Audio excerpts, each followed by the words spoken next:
Welcome to Penny for Your Shots, Conversations and Cocktails with Brilliant Women, the podcast where we uncork the stories and insights of exceptional female leaders from all walks of life. Our goal is to serve up wisdom, tips, and inspiration, and to support each other in rediscovering ourselves and what sets our souls on fire. We'll also share personal memories, paired with friends and a favorite beverage. I'm your host, Penny Fitzgerald, and I believe that the best stories are served up over a glass of wine or a cocktail. So grab a glass, get comfy, and let's pour ourselves into Penny for Your Shots. If you've been listening to Penny for Your Shots for a while, you know that I love to tell the stories of brilliant women. I've learned so much from these conversations and hope you have too. My plan is to keep telling those stories, and I'll release a new conversation soon. For the past few weeks, I've been coaching and sharing business tips for my clients and realized that some of what we've been talking about would be helpful for others. So today's episode is a breakdown of social media and how to set yours up for success without getting overwhelmed. So social media, it's a love-hate relationship for most entrepreneurs. The algorithms change. You don't own your or your customers' data, but it's a way to reach new people who you may be able to serve and to educate people about what you offer. What would be your goal in using social media? What are you hoping to achieve? And where do your people hang out? I did some research and found that YouTube is now the world's most popular social media platform, with approximately 47.5% of the world's population using it at least once a month. That's nearly 5.5 times the next most used platform, which is Facebook. That data comes from SEMrush, a data analytics company, and SEO specialists. The top countries for YouTube are the US and Korea. I then Googled what is the most commonly used social media platform for women aged 45 to 70. Facebook. When I took out the age range and just asked for women, Instagram and Pinterest were the top two. Instagram usage is growing, especially organic growth without paid ads. It's visual, and it's geared for brands in fashion, wellness, and beauty. The average visitor stays a little over 14 minutes per visit on Facebook, almost 13 minutes on Instagram, and over 24 minutes on YouTube. Short-form video content is rapidly gaining in usage and popularity. That would be TikTok, YouTube Shorts, and Instagram Reels primarily. As a side note, Red Note is exploding, especially with the volatility of TikTok and questions on whether it will be available in the future or not. Red Note is another Chinese platform that combines features of Instagram, TikTok, Pinterest, and Amazon, so it is a shopping platform as well.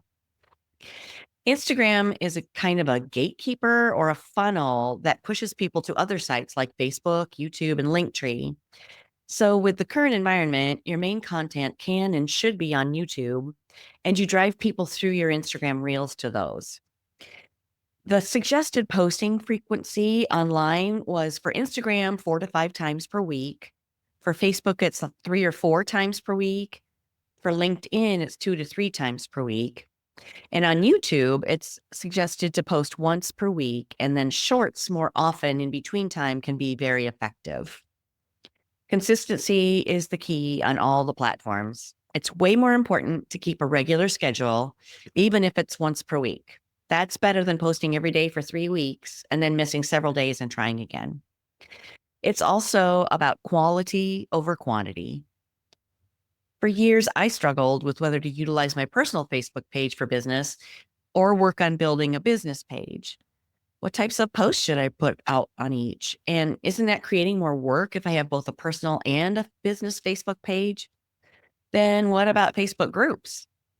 I also wondered if my Instagram page is set to public, won't I set myself up for trolls and judgment? I didn't know if I wanted to be that public.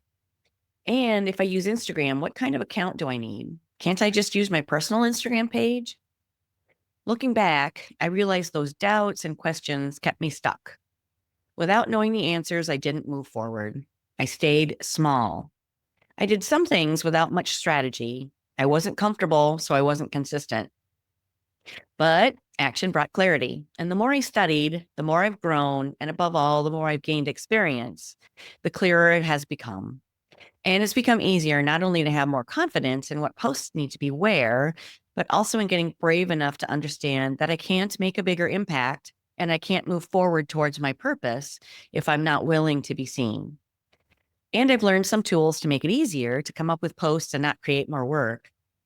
The good news is that you can create a strategy that works for you and your business that includes repurposing content into pieces for the different platforms. I teach how to do all this in my classes. First, yes, you do need a Facebook business page. When someone meets you or hears about you, they'll look for you online. Having a Facebook business page and a greater social presence provides credibility. It's another source for people to learn about you, what you do, and how to work with you. Additionally, a personal profile does not get pushed out to a new audience.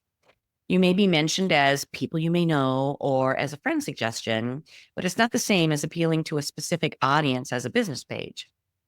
Another advantage of having a business page is that you can see analytics of what posts are landing or getting engagement with your audience.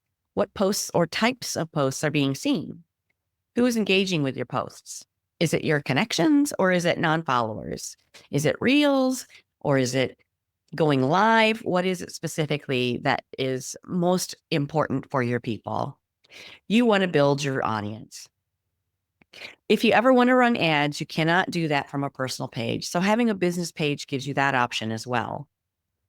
Your Facebook business page will be made up of 70 to 80% business related posts that build your brand and show value, with 20 to 30% of personal and lifestyle posts that show your personality, your likes, and what makes you you. Your personal profile on Facebook is just the opposite, with 20 to 30% of your posts being about your business and your brand, and 70 to 80% of it being personal. Your friends can't support your business if they don't know you have one, so do post about what you do.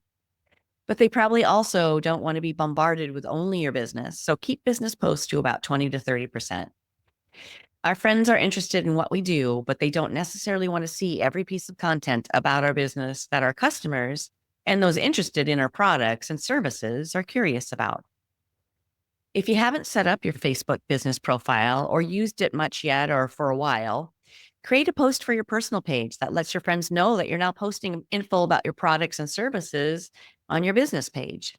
Invite them to join you over there and share your link to make it easy to find. You might even entice them by talking a bit about what you intend to share, like what types of content and what value you'll be sharing on your business page. So, what about Facebook groups? Should you set one up? Yes, but it depends.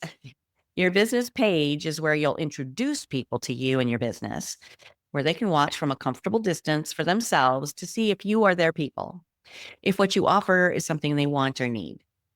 The Facebook group can be for that next step, to take those who are curious about your products or what you do and begin to serve them, to build the relationship a bit more.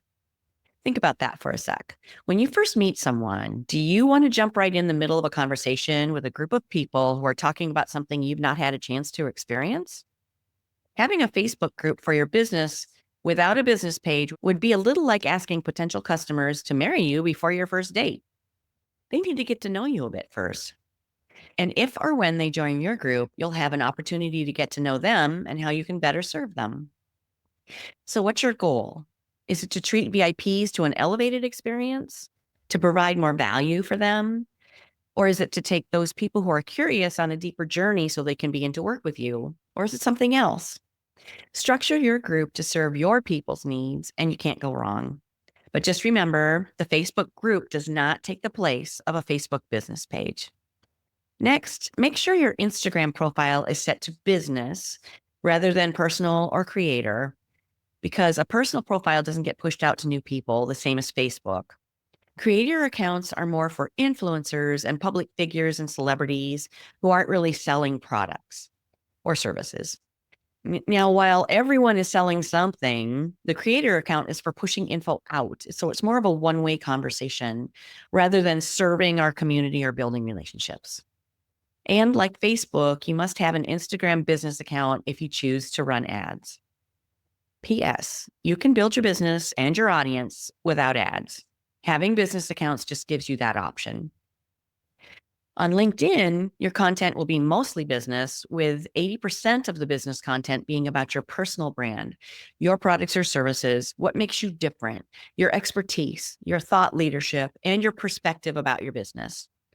20% can be company provided materials or content. If you work with a company that provides graphics, videos, or other content, that can be about 20%. YouTube content should be mostly business related as well.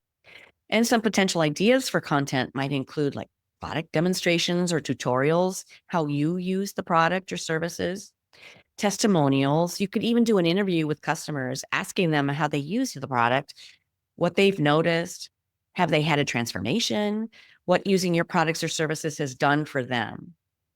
Other ideas are your ideas and perspectives on your industry or product or service that demonstrates your thought leadership. What trends do you anticipate? How are you using the products? What makes you and your services different? You're unique. Show your audience how. It could also include stories about your personal journey as an entrepreneur and what that means for you. Let's talk about the setup of our social accounts and how to do that. Do you have a Facebook business page? If not, start there.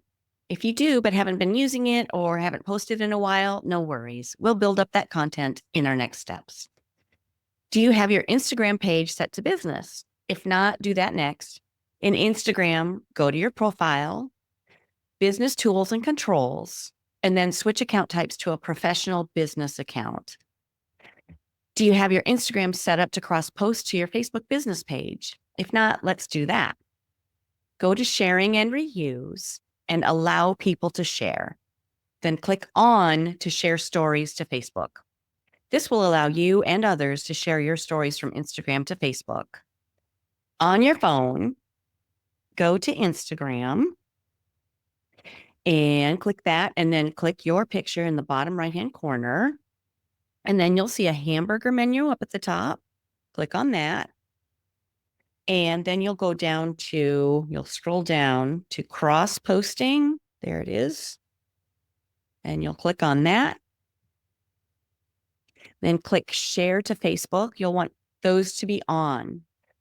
Click on to your story, posts, and reels. Do not click other options. That is other options recommend reels on Facebook, because clicking this allows you to share others' reels on Facebook and yours, but it's not automatic. You have to do it. So by not clicking that now, it allows you to automatically share your reels to Facebook, and that'll save you time later. That's another time-saving tip. So if you haven't done it or haven't looked at it in a while, carve out some time in your schedule to review your business tools and controls. So you'll see in the settings, there's business controls. So take some time to go through that and check what you've got set up and see what works best for you. You might want to go in there and update your frequently asked questions, your welcome message, and any other automations or information that you can set up now that'll save you time later. So kind of check that out and see what might make sense to update. Taking a bit of time to set up your social media profiles now will allow you to be more strategic. It'll be easier and take less time to set up the systems that free up your time and your energy so you can focus on what's most important. Think of it as slowing down to speed up. And once you understand who you're serving and following your purpose, it's also easier to take that first step. Take action, even if it's not perfect. You remember you won't be perfect at first, right?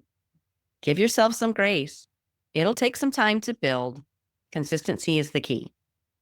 The action you take will bring clarity, and you can pivot down the road if something isn't working or doesn't feel right. It's your business and nothing is permanent, so you can change it up later if you need to.